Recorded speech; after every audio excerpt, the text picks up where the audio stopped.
पहले एक बार आपने मुझे गुरुकुल के लिए विदा किया था, किंतु उस समय आपके नेत्रों में आशा थी और मुख पे उत्साह था कि ये आपके पुत्र के भले के लिए है।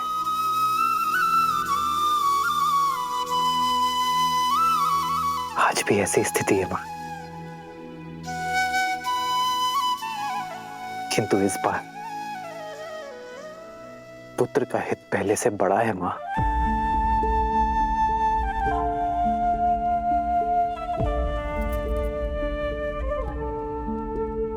गर्व है मुझे, गर्व है मुझे अपने पुत्र पर कि उसने मेरी कोख का सम्मान बढ़ा दिया।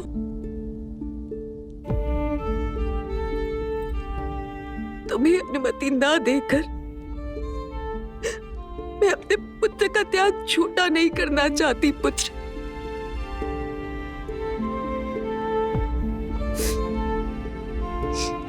तुम्हें अनुमति है, अनुमति है पुत्र, पर क्या सारे धर्म तुम्हारे पिता और तुम्हारी विमाता के लिए, अपनी जननी के लिए कोई धर्म नहीं? सोचा नहीं कि मैं तुम्हारे बिना इस महल में कैसे रह पाऊंगी? 14 वर्ष जब मेरा पुत्र वहां वन वन भटक रहा होगा। नहीं, मैं भी चलूंगी, मैं भी चलूंगी पुत्र, मैं भी तुम्हारे साथ चलूंगी पुत्र। मां,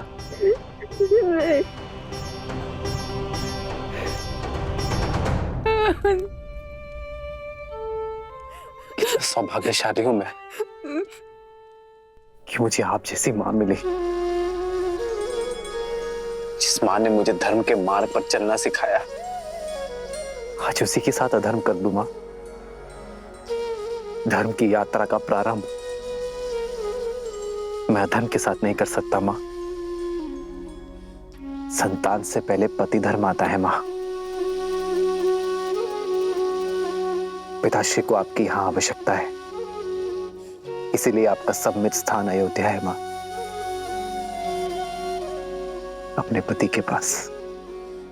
मुझे विश्वास कि मेरा पुत्र धर्म पालन करके लौटेगा,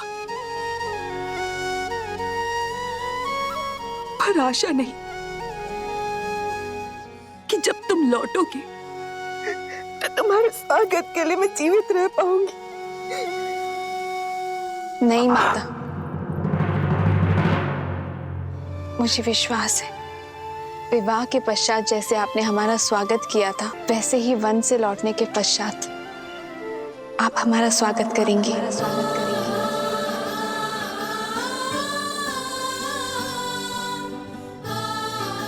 सीते, तुम? क्यों रघुनंदन, क्या माता के लिए धर्म भिन्न है और सीता के लिए भिन्न?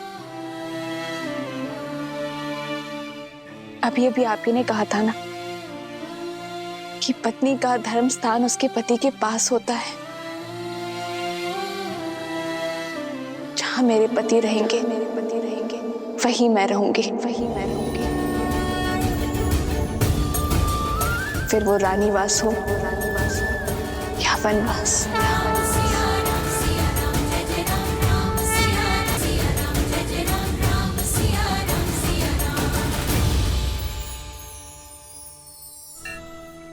नहीं पुत्री, तुम नहीं जा सकती। तुम अयोध्या की कुलवधू हो, तुम कोई वनवासिनी नहीं हो सकती।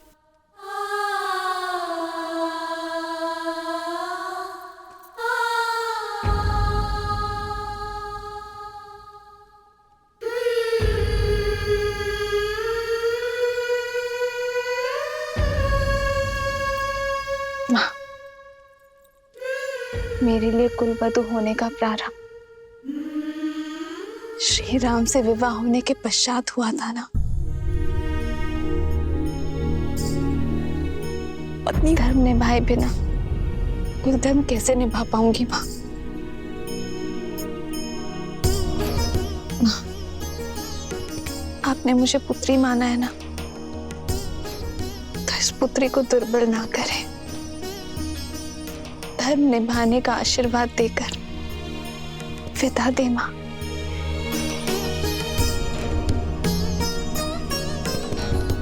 वनवास का आदेश केवल मेरे लिए है सीता।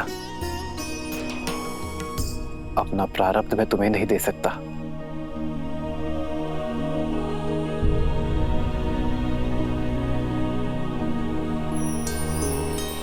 सत्य कहा आपने आर्य। वनवास जाने का आदेश केवल श्री राम को है, रे श्री राम को। पर ऐसे में यदि आप अपना आधा भाग यहाँ अयोध्या में छोड़कर चले जाएंगे, फिर आप रघुकुल की मर्यादा कैसे निभाएंगे आर्य? प्रारब्ध से बड़ा संबंध वो है जिसमें हम जुड़े हैं आर्य। यदि मैं शरीर हूं तो आप आत्मा है, और ऐसे में हम भिन्न भिन्न कैसे रह सकते हैं आर्य?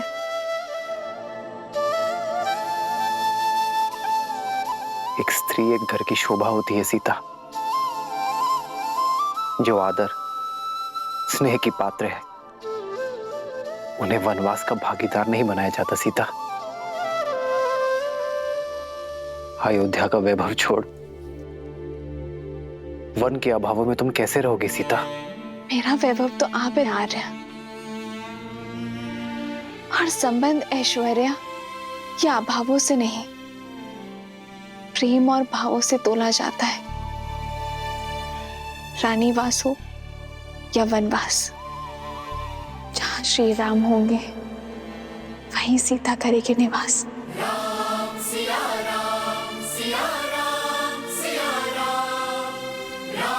इस मार के हर पग में तुम्हें दुख के कांटे मिलेंगे सीता।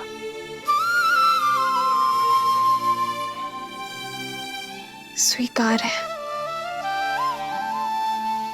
पर आपके वियोग के शूल नहीं सह पाऊंगी मैं आर्य।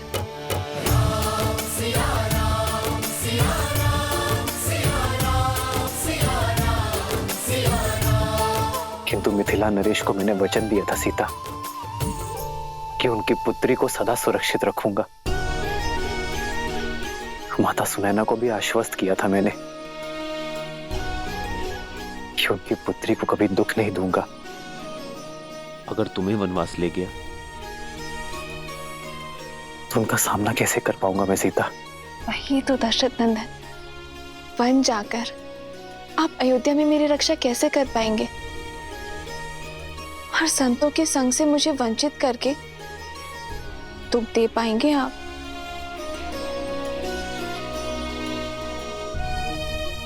कहीं आप स्वार्थी तो नहीं हो गए हैं? वन की सुंदरता, ऋषियों के सत्संग से मुझे वंचित करके स्वयं सारा सुख भोग लेना चाहते हैं।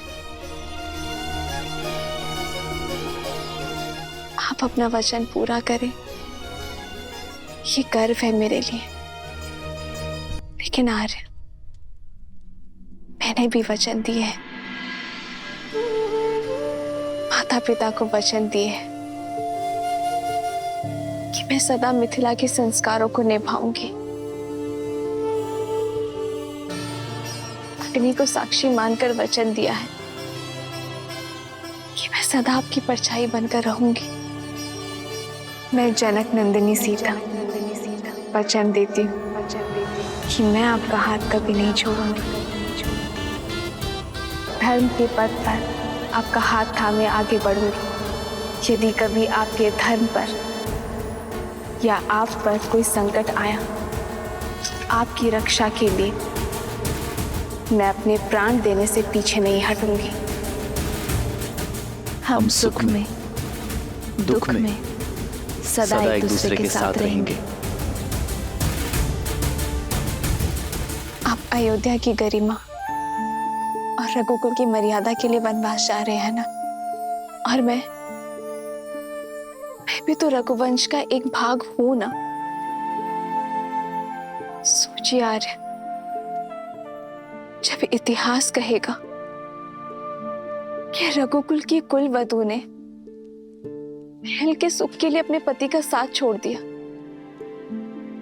तो क्या तब भी अयोध्या की रघुवंश की गरिमा बनी रहेगी?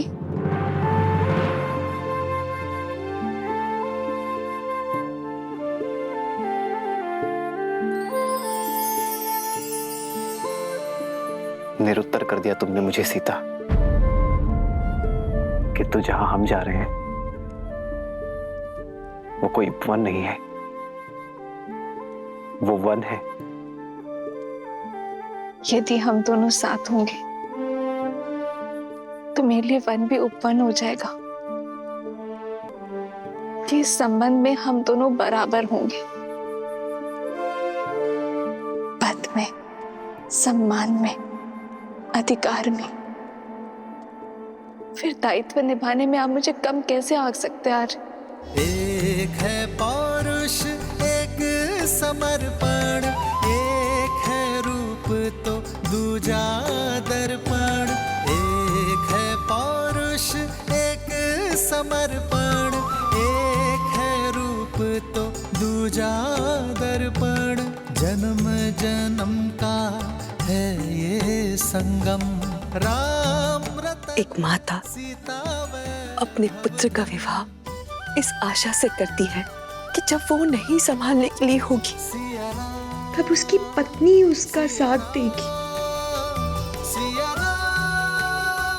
अपने स्वार्थ में मैं ये माता का कर्तव्य भूल गई थी, पर अब मैं तुम्हें नहीं रोकूंगी सीता। तुम्हारा स्थान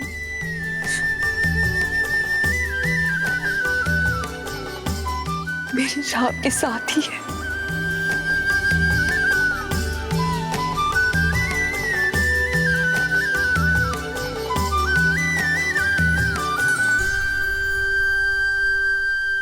मैं भली भांति जानता हूं कि ये षड्यंत्र किसने रचा है। मां, पुत्र, बस एक क्षण मेरी बात सुनो। ये समय सुनने का नहीं है माता, कर्म करने का समय है। मां, लक्ष्मण,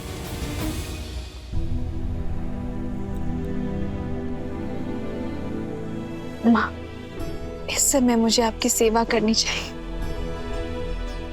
और मैं यहाँ से जा रही हूँ। इस अपराध के लिए मुझे क्षमा करना माँ। धर्म के पथ पर जा रही हूँ, मन में ग्लानि नहीं, प्रेम लेकर जाओ।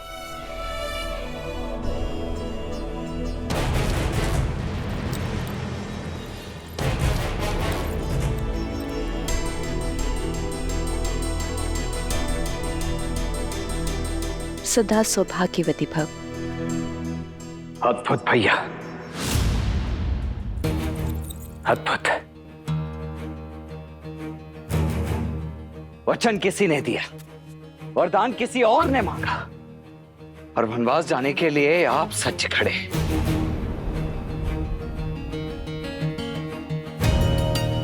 जिसने वचन दिया है वो हमारे पिता है लक्ष्मण, और जिसने वरदान मांगा वो हमारी माँ। माँ तो वो केवल भरत, माँ तो वो केवल भरत की है। इसीलिए अपने पुत्र के लिए मांगा राजपाट, और अन्य के लिए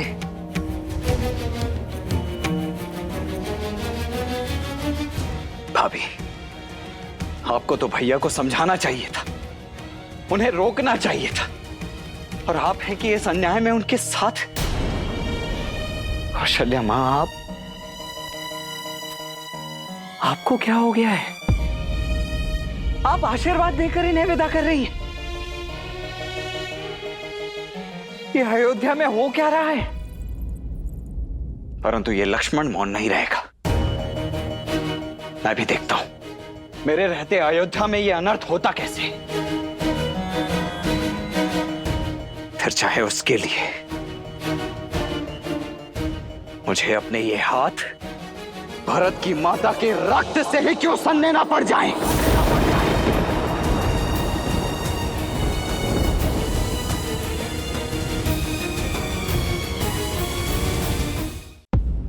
सावधान लक्ष्मण, सावधान लक्ष्मण।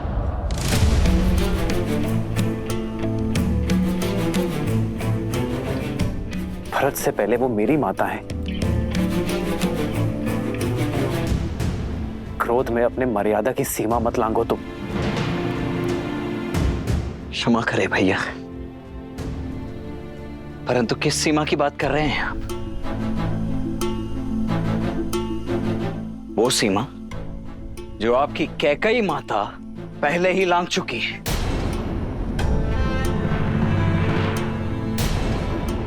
यदि वो माता होती तो अपने पुत्र को ऐसा श्राप तो कभी नहीं देती भैया।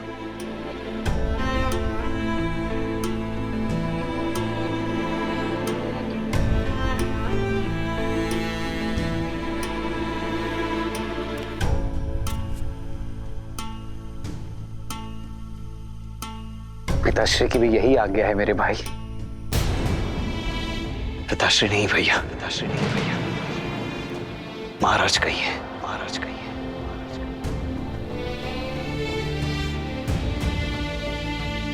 अयोध्या नरेश महाराज दशरथ, जो स्त्री मोह में अंधे होकर अधर्म के मार्ग पर चल पड़े, परंतु ऐसे राजा के विरुद्ध विद्रोह करने के लिए भी सज्ज है ये लक्ष्मण। आप चिंता मत कीजिए भैया, आपकी सौगंध है मुझे। आपको और भाभी मां को अयोध्या के सिंहासन पर तो बिठा कर रहेगा ये लक्ष्मण, क्योंकि ये मात्र मेरी इच्छा नहीं, संपूर्ण अयोध्या का जनादेश भी है। लक्ष्मण, प्रतिशोध भी अपने आप में एक अधर्म है। अपनी चाह में कोई कुछ भी करे, मेरा लक्ष्मण मर्यादा से कभी नहीं गिरेगा, ये मैं जानता हूं। प्रतिशोध का पाप मेरा भाई कभी नहीं करेगा।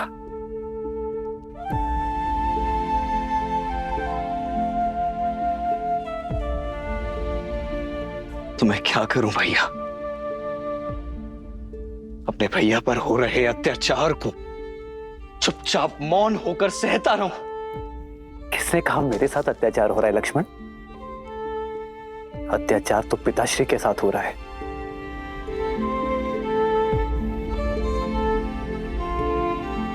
जिन्हें अपने प्राण प्रिय पुत्र को वनवास भेजना पड़ा।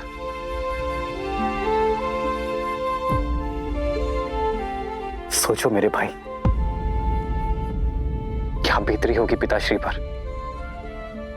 वो ना अपनी दुख ना अपनी पीड़ा किसी से बांट सकते हैं, किंतु फिर भी अपने पिता धर्म को पीछे रखकर उन्होंने रघुवंश की मर्यादा निभाई है।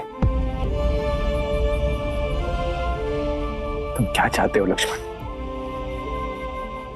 ऐसे पिता के लिए अपना पुत्र धर्म भूल जाऊं?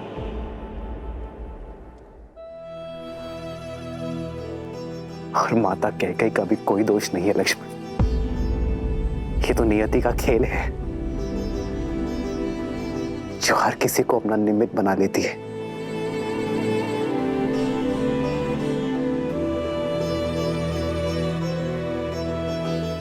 धर्म का मार्ग सरल नहीं होता लक्ष्मण, किंतु उचित अवश्य होता है। पितामह हरिश्चंद्र और भगीरथ ने जो धर्म के बीज बोए हैं, उसे हरा हमें रखना है लक्ष्मण।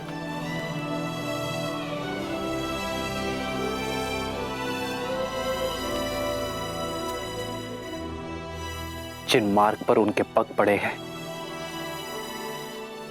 हमें उसी मार्ग पर चलना है लक्ष्मण,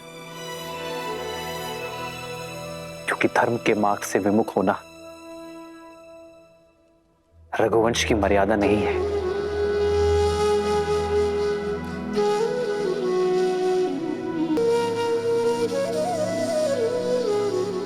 अपना ये धनुष अयोध्या के भावी राजा भरत की सेवा में उठाना लक्ष्मण, और अपना धर्म निभाना मेरे भाई। नहीं भैया,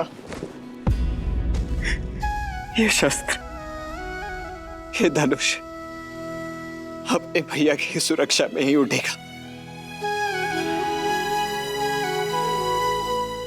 आपकी रक्षा में उठेगा भैया।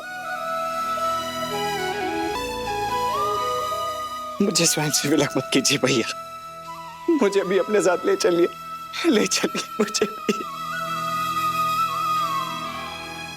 तो लक्ष्मण नहीं, यदि तुम चले गए तो अयोध्या को कौन संभालेगा लक्ष्मण?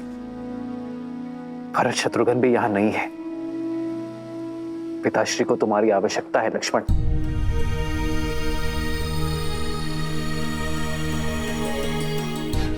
अयोध्या को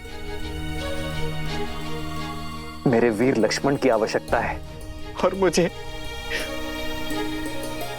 मेरे तो माता पिता बंधु सखा सब कुछ आप ही है ना भैया।